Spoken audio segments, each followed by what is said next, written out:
আমি যদি আমার ছেলেকেই ভালোবাসি, তাহলে আমি যদি ছেলের বউটাকে একটু ভালো রাখি, ছেলের বউটাকে ঝগড়াঝাটি কম করে, ছেলের বউটাকে একটু ছাড় দেই, তাহলে কে ভালো থাকবে? বেসিক্যালি ছেলে। ইয়েস, এই জিনিসটা মাদের মাথায় ঢুকাইতে হবে যে আমি আমার ছেলের বউকে আমার ছেলের হ্যাপিনেসের জন্য ছাড় দিব। সত্যিকার অর্থে যদি আমি বলবো, একটা ছেলের বিয়ে দেওয়ার পর সংসারটাকে হ্যাপি করার ক্ষেত্রে 80% ক্ষেত্রে একটা শাশুড়ির ভূমিকা অনেক, মানে ছেলের মা।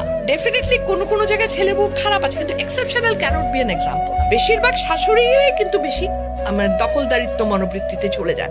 এখানটায় যদি ওনারা একটু ছাড় দিতে পারেন, ওনারা যদি একটু মনে করেন যে না, একটা যখন আমি আমার মেয়ের জামাইকে বলছি কি যে আরে আমার মেয়ের জামাই কত ভালো, আমার মেয়েকে কিছুই করতে দেয় না, সারাদিন অফিস থেকে এসেও সে মেয়েকে রান্নায় হেল্প করে।